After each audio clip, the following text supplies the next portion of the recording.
Leyendas de Zacatecas.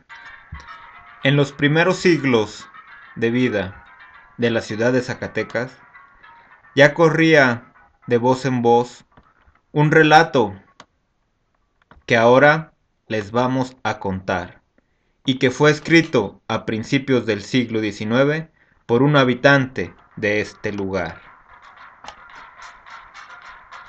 Gracias a ese texto, hoy podemos conocer el contenido de lo que para la gente que vivió aquí fueron hechos reales.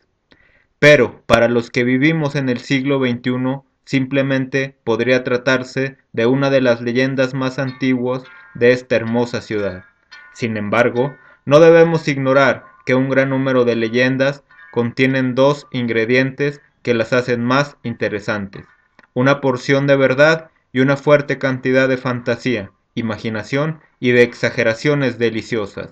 Y sin más preámbulo, vayamos a la narración de los sucesos, que tratan de explicarnos el motivo por el que se asentó la ciudad de Zacatecas, en lugar donde ahora se encuentra, ya que el campamento de los primeros pobladores y mineros estuvo en otro sitio.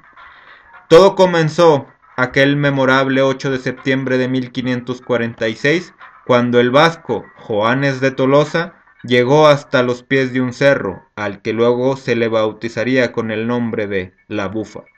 Juan de Tolosa, adoptado por sus conocidos españoles como Barbalonga, porque tenía una barba muy grande y poblada, estableció su campamento en un sitio que ahora conocemos como las Lomas de Bracho. Fue conducido hasta este sitio por un esclavo suyo.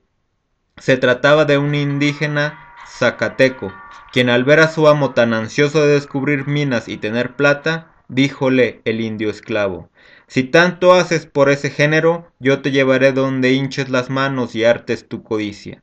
Oído lo cual por Juan de Tolosa, sin revelarlo a sus compañeros, partió en secreto con el indio esclavo, quien lo puso en tales minerales y halló tantos y tan ricos que hubo algunos que adquirieron muchísima plata.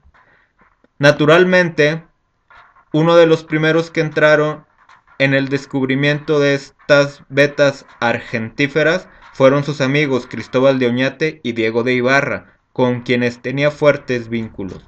Al correr la pronta noticia de la riqueza de las minas de plata de Zacatecas, mucha gente vino a poblar estas minas a prisa, y fueron los primeros pobladores, los soldados que más cerca de este sitio se hallaron, y justamente comenzaron a venir al reclamo de la plata.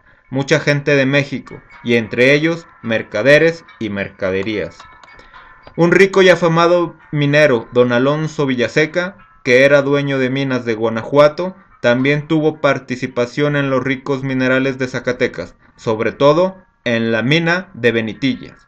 Don Alonso levantó dos haciendas muy cerca de sus intereses, una de campo y una de beneficio de la plata. Esta última estaba en la cénada que forman los cerros de la Bufa y el Grillo, muy cerca de los pueblos de los indios que trabajaban las minas. En cada hacienda construyó su respectiva capilla y en cada una colocó una imagen de Cristo crucificado que había adquirido hacia el año 1563. Debido a la proximidad de la hacienda de beneficio y a la devoción que la gente le tenía al Santo Cristo que se veneraba en esa capilla, por los favores que les otorgaba, se fue poco a poco viniendo la población de españoles cerca de dicha capilla, y de esta suerte llegó a trasladarse la ciudad de Zacatecas al local donde hoy está, a pesar de la incomodidad que ofrece lo estrecho de la cañada. El lugar de esta capilla debió estar cerca de donde ahora se alza la Santa Iglesia de la Catedral Zacatecana. Esto quiere decir que los españoles que antes habían acampado en las ahora denominadas Lomas de Bracho y los que estaban dispersos con sus haciendas en los alrededores, en el campo y en las minas, con el paso de los años y gracias a la devoción que comenzó a cobrar la imagen del Santo Cristo de la hacienda de don Alonso Villaseca, decidieron construir sus casas en torno a esa capilla que estaba situada en la cañada, y en consecuencia esa devoción fue determinante para que la ciudad de Zacatecas se asentara en el lugar donde hoy está. Al centro se construiría la primera parroquia y en torno a ella las casas de los españoles, mientras que las humildes viviendas de los indios estarían en las periferias. En cuanto a la devoción que los habitantes de Zacatecas le profesaron al Santo Cristo fue en aumento, y muy pronto comenzó a obrar milagros en su favor, a tal grado que esta imagen llegó a convertirse en uno de los principales protectores más apreciados de los mineros y de toda la ciudad. Con el paso del tiempo, esa imagen fue colocada en una capilla anexa al templo parroquial, y a partir de entonces se le conoció como el Santo Cristo de la parroquia de Zacatecas. Esta preciosa escultura no solo obraba prodigios individuales, también lo hizo con toda la ciudad tal y como le contaremos en la segunda parte de este artículo. De esta leyenda, cuáles eventos son verdaderos y cuáles contendrían solo el producto de la imaginación y la fantasía, eso ya lo contaremos en otro momento. Pero lo interesante es que hemos rescatado y difundido una de las leyendas más antiguas de Zacatecas, un relato al que mucha gente le otorgó todo crédito, creyó en su contenido, y más de una persona actuó movida por esa creencia. Es decir, una leyenda motivó acciones humanas reales y a eso le llamamos historia. ¿O usted qué opina?